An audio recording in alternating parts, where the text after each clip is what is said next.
Illustration number 8 करेंगे, मेरे साथ आप पढ़िएगा। Fire occurred on 1 February 2022।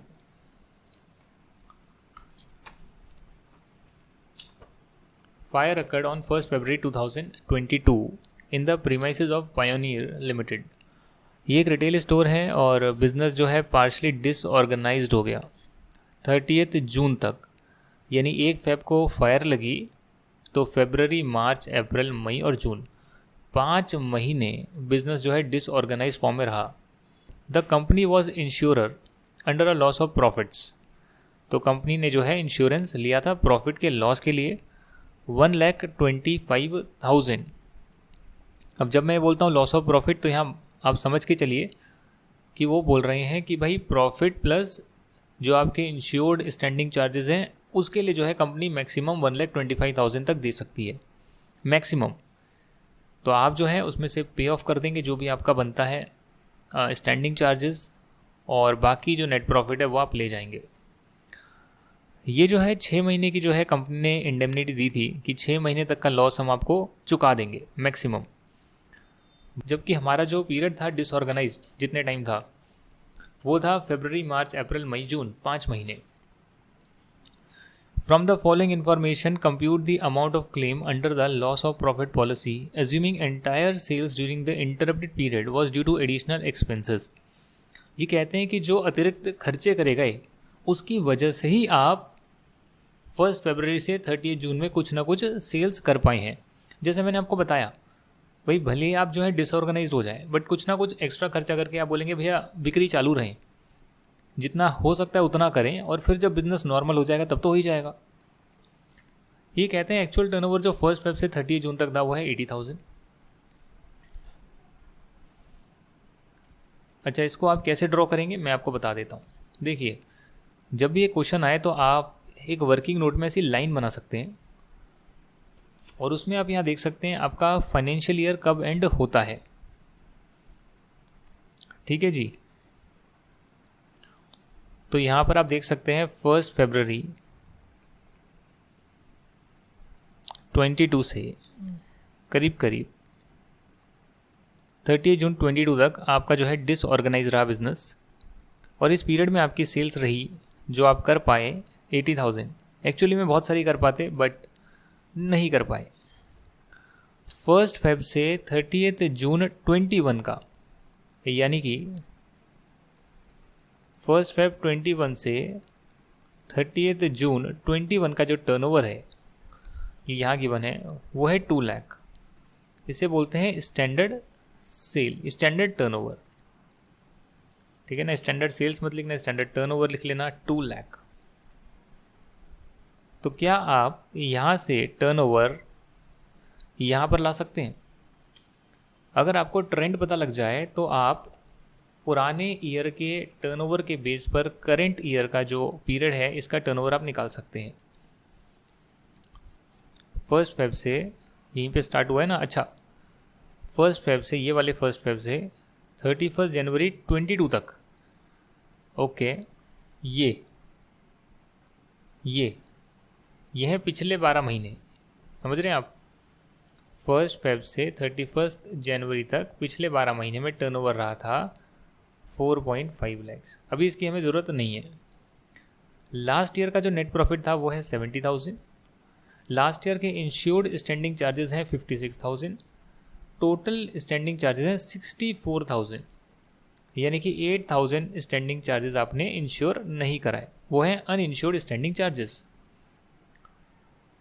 Turnover जो है लास्ट फाइनेंशियल ईयर का वो है 4,20,000। अच्छा, इन दोनों में फ़र्क क्या है कि एक 1 फेब से 31 जनवरी का टर्नओवर दे रखा है और एक लास्ट फाइनेंशियल ईयर का टर्नओवर दे रखा है।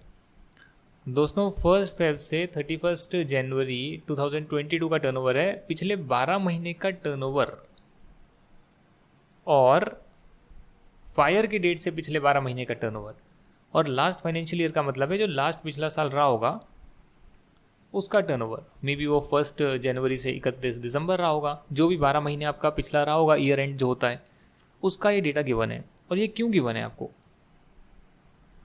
बताएंगे, अभी तो हमें कोई ज़रूरत नहीं है। कंपनी ने जो है एडिशनल एक्सपेंसेस करे 6,700 के, कुछ इन्होंने जो है सेविंग कर ली इंश्योर्ड स्टैंडिंग चार्जेस में 2450 की, 2450 की. There has been a considerable increase in the trade since the date of last annual accounts. और इसीलिए जो है 15% जो है टर्नओवर में अपवर्ड ट्रेंड आ रहा था, बट आते आते अचानक आग लग गई. क्या करोगे आप? देखिए, इस क्वेश्चन को करने के कई तरीके हैं. एक तो आप फॉर्मेट याद कर लीजिए, फॉर्मूला याद कर लीजिए और कर लीजिए. दूसरा तरीका क्या है, बहुत सिंपल सा है, अपने कॉन्सेप्ट्स लगाइए. अपने कॉन्सेप्ट्स लगाइए. करीब 1 फरवरी 22 से 30 जून 22 तक का जो पीरियड है, यहाँ पर एक्चुअल सेल्स हो पाई है 80,000. सिमिलर पीरियड जो है 21, यहाँ पर जो है सेल्स एक्चुअल में रही थी पिछली बार 2 लाख. अगर मैं इसमें 15% का ट्रेंड जोड़ दूं तो 2 लाख प्लस 15% आएगा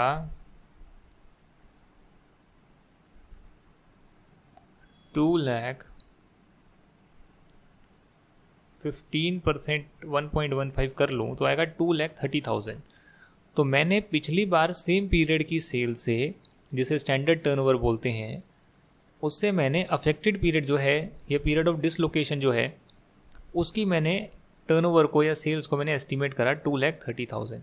2 लाख प्लस 15% 2,30,000. अब मैं कह रहा हूँ भैया इसमें से 80,000 की सेल्स तो मैंने कर ली है. हाँ, एडिशनल खर्चे लगे उसके बाद ही मैं कर पाया, बट अगर मैं माइनस कर लूँ तो मैं ये कह सकता हूँ ना, इतनी सेल्स मैं और कर सकता था अगर फायर नहीं लगती. तो ये मेरी जो है शॉर्ट सेल्स हो गई है.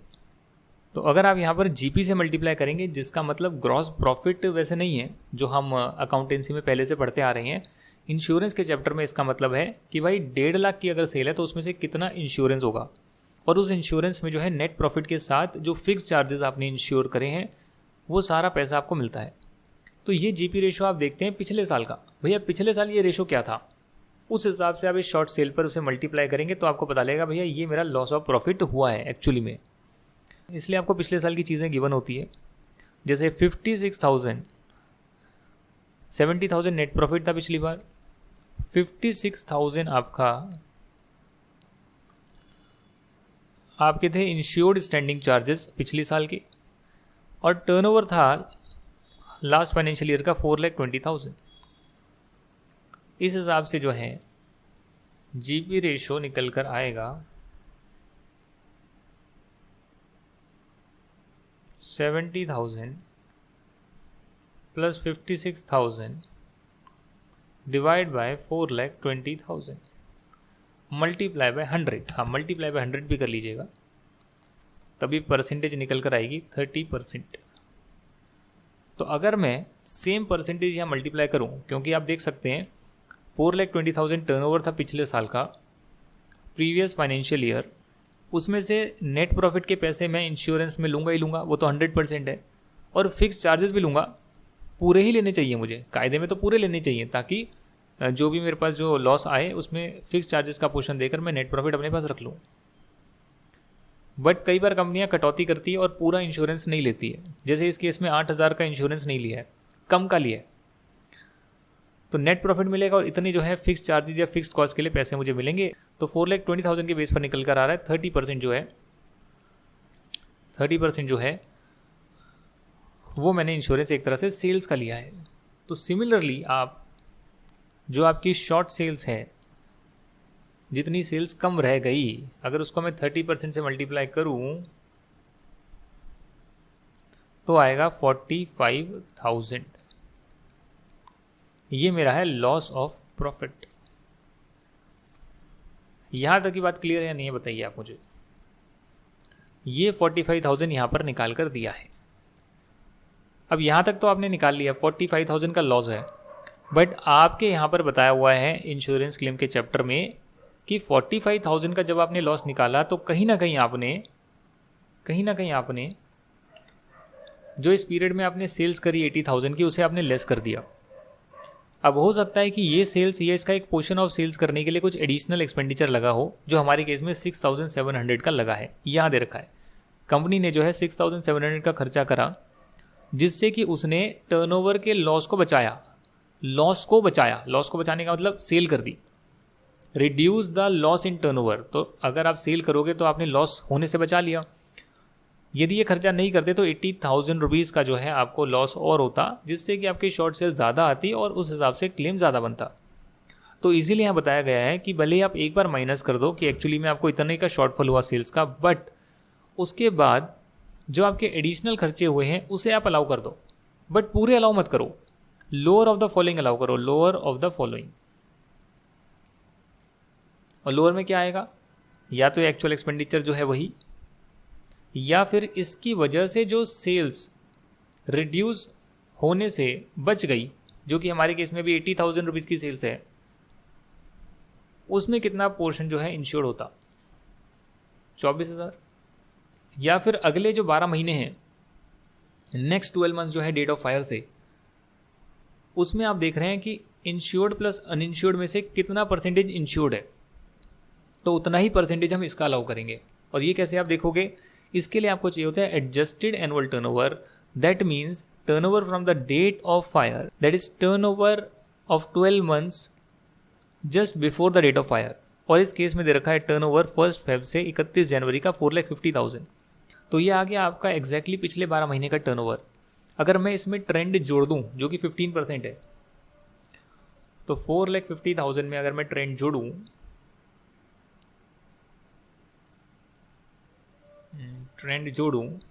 तो आएगा 5,17,500 अगले 12 महीने का, डेट ऑफ फायर से अगले 12 महीने का आ गया ये। तो अब क्यों ले रहे हैं भगवान जाने, हालांकि लेना ये पिछले साल का ही चाहते हैं, पिछले 12 महीने का लेना चाहते हैं, बस ट्रेंड से आप एडजस्ट कर रहे हैं, बट वो कहीं ना कहीं कन्फ्यूजन होती है। इसके लिए मैं इसको अगले 12 महीने का ही बोलता हूँ, क्योंकि आप खुद बताइए ना, पिछले 12 महीने में अगर ट्रेंड जोड़ दिया तो वो अगले 12 महीने का बन गया from the date of fire. तो यहाँ पर आप देख रहे हैं कि भैया इसमें भी अगर 30% इंश्योर्ड होता प्लस 8,000 रुपये तो आपका अनइंश्योर्ड है, यहाँ आप देख सकते हो 8,000 रुपीज़ आपका अनइंश्योर्ड है। तो टोटल अगर इतना आपका जो है ग्रॉस प्रॉफिट में से 5,17,500 का 30% इतना इंश्योर्ड है, ये टोटल अनइंश्योर्ड भी ऐड कर दिया आपने।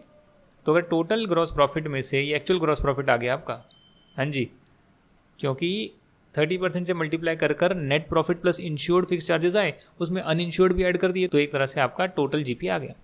अगर इसमें से इतना इंश्योर्ड है तो 6,700 में कितना होगा पोर्शन इंश्योर्ड, तो ये आप देख रहे हैं। तो इसको ज़रा कैलकुलेट करिएगा, 5,17,500 में आप 0.30 मल्टीप्लाई करेंगे तो आएगा 1,55,250 प्लस 8,000, 1,55,250।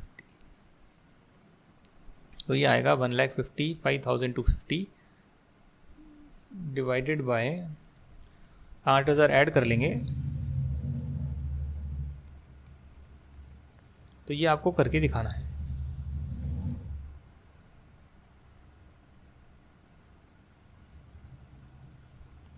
मल्टीप्लाई बाय 6,700, तो करीब करीब ये आएगा आपका, तो करीब करीब ये आ जाएगा 6,372। तो ये आपने यहाँ पर कैलकुलेट कर लिया, मैंने भी कैलकुलेट कर लिया। 155,250 डिवाइडेड बाय 163,250 मल्टीप्लाई बाय 6,700, तो 6,371.6 आ रहा है, तो 6,372 आ गया। इन तीनों में से लोअर क्या है, 6,700 24,000 या 6,372। तो जो लोअर होगा उतने का आपको जो है, जो लॉस आपने निकाला था, लॉस ऑफ प्रॉफिट 45,000 का, उसमें आपको एडिशनल एक्सपेंस भी मिल जाएगा, बट वो लोअर ऑफ द 3 होगा।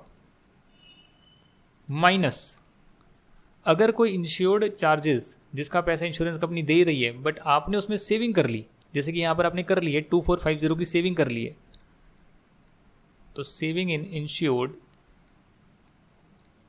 स्टैंडिंग चार्जेस, तो वो है 2450। तो ये एक्चुअली में जो है आपको टोटल लॉस आपका आ जाएगा। तो कैलकुलेट कर कर देखते हैं, 45,000 में ऐड करते हैं 6372 माइनस करते हैं 2450, तो ये आ जाएगा 48,922। 48,922। अभी ये भी जो है पॉलिसी के अमाउंट के हिसाब से नहीं आया है जी, नहीं, पॉलिसी का अमाउंट जो है वो 1,25,000 का है, बट ये 1,25,000 का एक तरह से पूरे साल के लिए गिवन है। तो इसलिए आप जो है यहाँ पर प्रोपोर्शनेटली कैसे देखेंगे, तो प्रोपोर्शनेटली देखने के लिए आप बोलेंगे कि भाई देखिए ये 1,25,000 की पॉलिसी आपने जो ली है वो एनुअल टर्नओवर पे, तो जो आपका टर्नओवर है एडजस्टेड एनुअल टर्नओवर, उसमें 30% मल्टीप्लाई कर आया है 1,55,250। तो अगर 1,25,000 की पॉलिसी आपने इतनी अमाउंट के लिए ली है तो 48,922 जो हमने निकाला यहाँ पर, इसके लिए पॉलिसी सिर्फ 39,390 बनेगा और इसीलिए आपको इतने का क्लेम मिलेगा। तो ये आपका जो है पॉलिसी अमाउंट बनकर निकलेगा। तो ठीक है सर, कोई दिक्कत, कोई शक? The answer is no. हालांकि मैं आपको आगे बढ़ने से पहले एक लॉजिक आपका क्लियर करना चाहता हूँ जो लगभग सभी फैकल्टी करते होंगे। देखिए अपने एग्जाम्पल में जो है कुछ और ले लेते हैं। 1 अप्रैल 21 से 31 मार्च 22, 1 अगस्त 22 से 30 सितंबर 22 से 31 मार्च 23। तो इस पीरियड में अगर मान लेते हैं आग लगी रही, मतलब आग यहाँ पर लग गई बट अफेक्टेड पीरियड ये 2 महीने थे।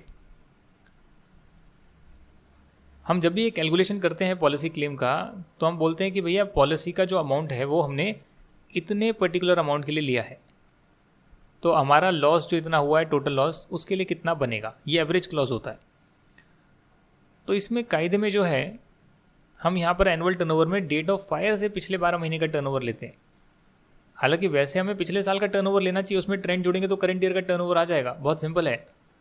और 30% मल्टीप्लाई करेंगे या जो भी आपका जीपी रेशियो है मल्टीप्लाई करेंगे तो पता लग जाएगा भैया ये मेरा पूरे साल का बनता है, इतनी पॉलिसी के लिए इतना लॉस बनता है। बट ऐसा किया नहीं हुआ है, वो डेट ऑफ फायर से पिछला 12 महीने लेते हैं। अब उसमें क्या है कि 31 मार्च के बाद जो ये आपका पीरियड आ रहा है, इस पीरियड में ऑलरेडी ट्रेंड इंक्लूडेड है, समझ रहे हैं आप। ये तो नेक्स्ट ईयर स्टार्ट हो गया तो ट्रेंड इसमें आ चुका है, सेल्स इसमें बढ़ के आ रही है, घट के आ रही है, जो भी ट्रेंड चल रहा है। पर हम क्या करते हैं, पिछले 12 महीने के टर्नओवर में ही ट्रेंड जोड़ देते हैं, पिछले 12 महीने के ही टर्नओवर में ट्रेंड जोड़ देते हैं, तो उससे वो बन जाता है यहाँ से लेकर अगले 12 महीने का टर्नओवर।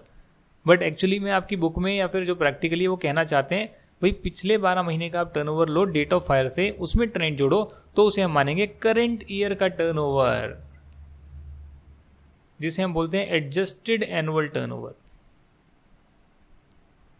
तो ये कॉन्सेप्ट है, यहाँ गलती है, दिक्कत है, ऐसा नहीं करना चाहिए। और इवन आपकी बुक में भी लिखा हुआ है कि आप जो है ऐसा नहीं भी करेंगे तो भी चलेगा, बट उसके बाद यहाँ पर बताया गया कि जैसे है वैसे ही कर लो, कोई फ़र्क नहीं पड़ेगा। तो ठीक है, जैसे हमने किया वैसे ही कर सकते हैं। और आप हमेशा जो है डेट ऑफ फायर से पिछले 12 महीने को जो है उसे हम एनुअल टर्नओवर मानेंगे, उसमें ट्रेंड जोड़ देंगे और उसे हम एडजस्टेड एनुअल टर्नओवर मानेंगे, जिसका मतलब है करंट ईयर का टर्नओवर। हालांकि है तो डेट ऑफ फायर से अगले 12 महीने का टर्नओवर बन रहा है, बट उसको आप एज्यूम करें कि वो करंट ईयर का ही टर्नओवर है। तो उस हिसाब से आप यहाँ पर जब लिखते हैं एडजस्टेड एनुअल टर्नओवर, तो आप बोलते हैं इस साल की पॉलिसी अमाउंट इतनी है, इस साल की पॉलिसी अमाउंट इतनी है, उसमें इतना इंश्योर्ड है, तो हमारा जो लॉस हुआ है उसमें कितना इंश्योर्ड होगा, तो उस हिसाब से हम देखते हैं। समझने के अपने तरीके हैं। अल्टीमेटली तो आपको एक रेशियो कैलकुलेट करना है, एस्टिमेटेड बेसिस पे कैलकुलेट हो रहा है, एग्जैक्ट तो है नहीं कुछ भी, है ना। तो मैं आपको एक क्वेश्चन और करा रहा हूँ, उसके बाद आज की क्लास कंप्लीट होगी और नेक्स्ट क्लास में जो है इसको हम एक तरह से इस चैप्टर को वाइंड अप करेंगे। इलस्ट्रेशन 9 दे रखी है यहाँ पर, एक प्रीमाइस है एक्सवाई लिमिटेड की जो पार्शली डिस्ट्रॉय हो गई है बाय फायर ऑन 1 मार्च 22, जिससे जो है business was practically disorganised up to 31 August 2022। तो मार्च, अप्रैल, मई, जून, जुलाई, अगस्त 6 महीने के लिए डिसऑर्गेनाइज था। The companies insured under a loss of profit policy. ये तो अच्छा है, भला है कि 1,65,000 का इन्होंने जो है लॉस ऑफ प्रॉफिट की पॉलिसी ले रखी थी। पूरे साल के नेट प्रॉफिट और इंश्योर्ड स्टैंडिंग चार्जेस के लिए 1,65,000 की पॉलिसी है। तो हमारा जो निकल कर आएगा उसके हिसाब से एवरेज क्लॉज लगा लेंगे। अब यहाँ पर एक्चुअल टर्नओवर दे रखा है 1 मार्च से 31 अगस्त का, वो है 80,000। 1 मार्च से 31 अगस्त पिछली बार का वो है 2,40,000। तो इसमें आप ट्रेंड जोड़ के करेंट ईयर का निकाल सकते हैं, करेंट पीरियड का निकाल सकते हैं। पिछले 12 महीने का जो है इमीडिएटली फायर से 12 महीने के पहले का जो है वो 6 लाख रुपीज़ है। देखिए इसमें दो चीज़ें हैं, फायर की डेट से पिछले 12 महीने अलग कॉन्सेप्ट है और लास्ट फाइनेंशियल ईयर जो है वो अलग कॉन्सेप्ट है।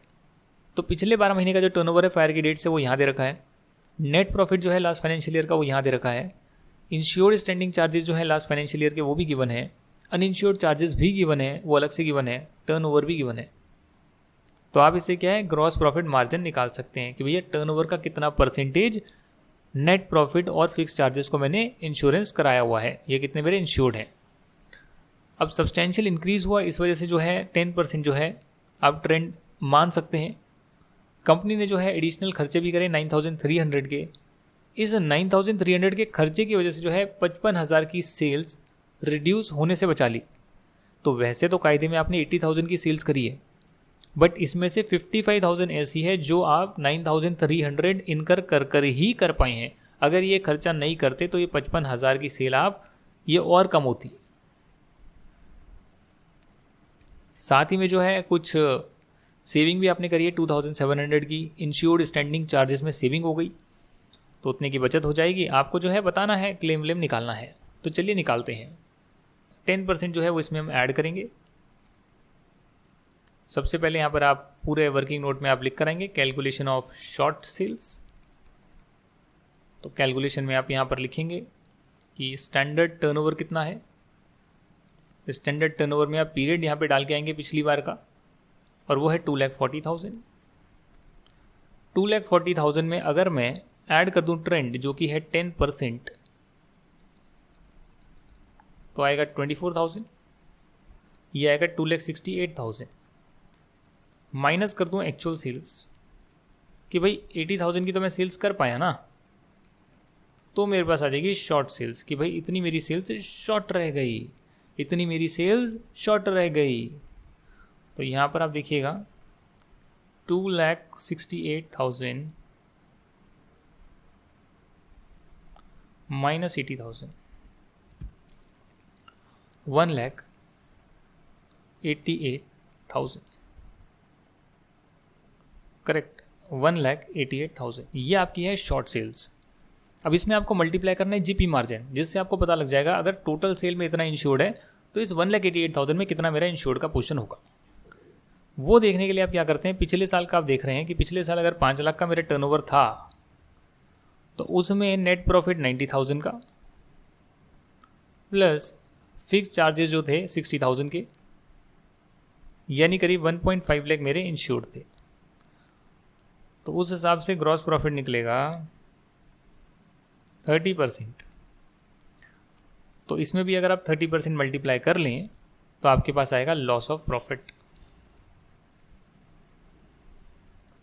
तो 1,88,000 में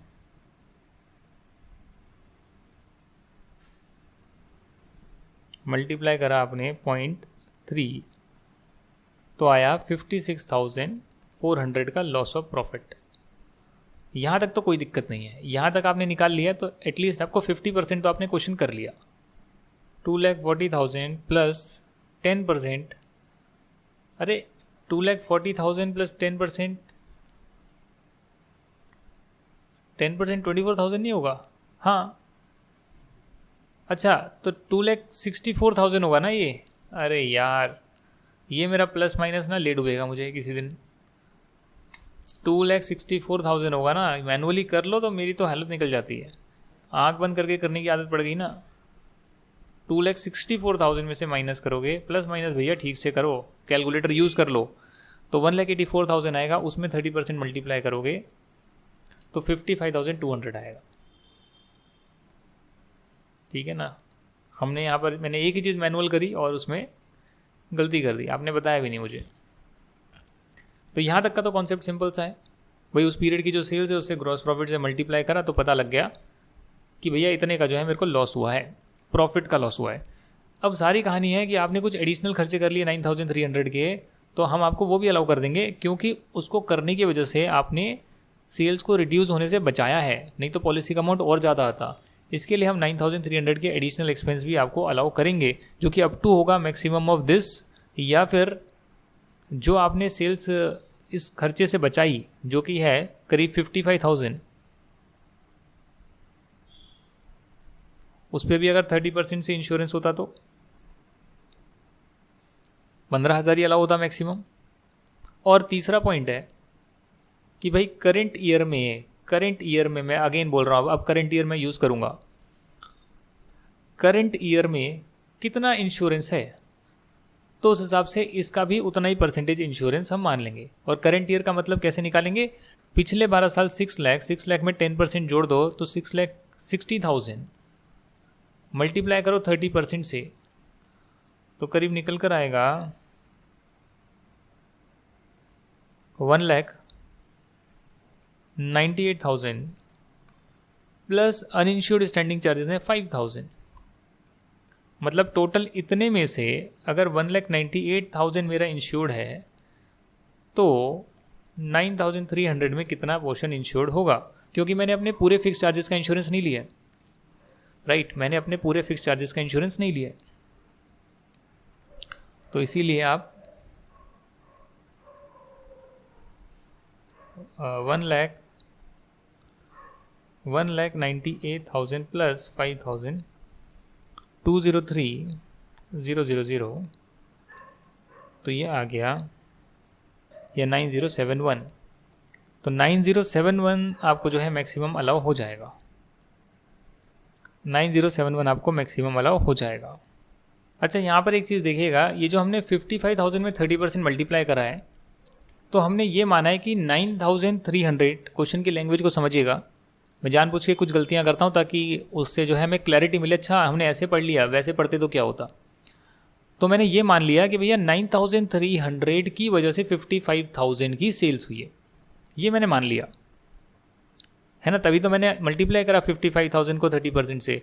बट एक्चुअली में क्वेश्चन में लिखा है company incurred additional expenses amounting to 9,300 immediately after the fire, but for this expenditure the turnover during the period of dislocation would have been only 55,000, कि अगर ये मैं खर्चा नहीं करता तो मेरा टर्नओवर 55,000 होता। तो ये नहीं कह रहे कि भैया इस खर्चे की वजह से आपने 55,000 की सेल्स करी है, ये कह रहे हैं कि अगर ये खर्चा नहीं करते तो टर्नओवर 55,000 होता। अभी आपने जो है उस पीरियड में टर्नओवर करा 80,000 का, खर्चा नहीं होता तो टर्नओवर होता 55,000 का, तो खर्चे की वजह से आपने कितना कर दिया, आप मुझे ये बताइए, 25,000 मल्टीप्लाई बाय 30% आएगा 7,500। हमें तो ये जानना है ना भैया, इस खर्चे की वजह से मैंने कितना टर्नओवर जो है एक्स्ट्रा मैंने कर दिया, या सेल को रिड्यूस होने से बचा लिया। तो वो टर्नओवर जो है 55,000 नहीं है जो मैंने यहाँ पर कर दिया जी जल्दबाजी में, बिना लाइन पढ़े करा। क्वेश्चन में लाइन भी नहीं पढ़ी मैंने, डायरेक्टली लिख दिया। बट जब क्वेश्चन दोबारा पढ़ा तो पता लगा अच्छा अगर ये हम एक्सपेंडिचर नहीं करते तो टर्नओवर 55,000 रहता, ये एक्सपेंडिचर किया तो टर्नओवर टोटल आ रहा है 80,000। दैट मीन्स इस एक्सपेंडिचर की वजह से 25,000 का मैंने सेल्स को रिड्यूस होने से बचा लिया। तो उस सेल्स में भी अगर मान लेते हैं कि 30% मल्टीप्लाई करें तो इतना हमें अलाउ हो जाना चाहिए। तो तीनों में से जो लोअर होगा उतना आपको ये अलाउ होगा, यानी कि लॉस ऑफ प्रॉफिट जो आपका 55,200 है वो तो आपको मिलेगा ही, प्लस एडिशनल एक्सपेंडिचर जो सबसे लोएस्ट होगा उतना और मिलेगा, और माइनस अगर आपने कुछ बचा लिया पैसा इंश्योर्ड स्टैंडिंग चार्जेस का, इंश्योर्ड स्टैंडिंग चार्जेस का कुछ पैसा बचा लिया तो आपको वो भी मिल जाएगा। करेक्ट। तो ये आपका है 55,200 प्लस 7,500 माइनस 2,700, तो ये आ गया 60,000। तो 60,000 का आपका टोटल आपका एक्चुअल लॉस हो गया है। पॉलिसी जो है आपने ली थी पूरे साल में, अगर आपको 1,65,000 तक का लॉस होता तो पूरे साल का अगर देखें तो पूरे साल का लॉस नहीं हुआ। पूरे साल के लिए आपने 1,65,000 का पॉलिसी लिया था, पूरे साल में आपका लॉस होता, ये जो आपका 1,98,000 है, 1,98,000 आपका पूरे साल का लॉस होता, उसके लिए आपने इतनी इंश्योरेंस पॉलिसी ली है, तो 60,000 के लॉस के लिए कितनी बनेगी?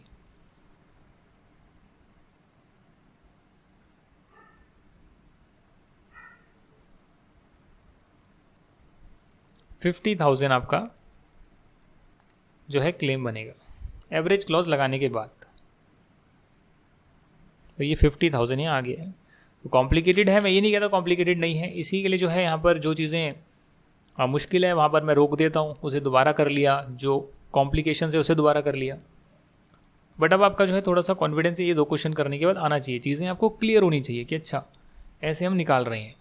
कॉन्सेप्ट को समझिए ना, फायर लग गई, उसके बाद जो है सेल्स नहीं हो पा रही है, प्रॉफिट का लॉस हो रहा है, प्लस जो फिक्स चार्जेस हैं वो लगे जा रहे हैं, तो इंश्योरेंस कंपनी से कितना लेंगे, उसी को तो निकाल रहे हैं, उसी का तो सारा कॉन्सेप्ट है, रामकथा है। और पिछली बार के बेसिस से, ट्रेंड के बेसिस पर जो है हम एस्टिमेट कर रहे हैं। तो यही आपको करना है। अगले जो 2 क्वेश्चन है उसे मैं नेक्स्ट क्लास में कराऊंगा और फिर आपका जो है ये चैप्टर कंप्लीट होगा। नेक्स्ट के जो दोनों क्वेश्चन है वो मैं आपको यहीं से करा दूंगा, हाँ आपकी बुक से ही करा दूंगा। और लास्ट में जो होमवर्क है उसे भी आप ज़रूर ट्राई कर आइएगा। क्वेश्चन नंबर 1 to 3 तो मैंने आपको होमवर्क दिया ही था, आप क्वेश्चन 5 ट्राई कर लीजिएगा,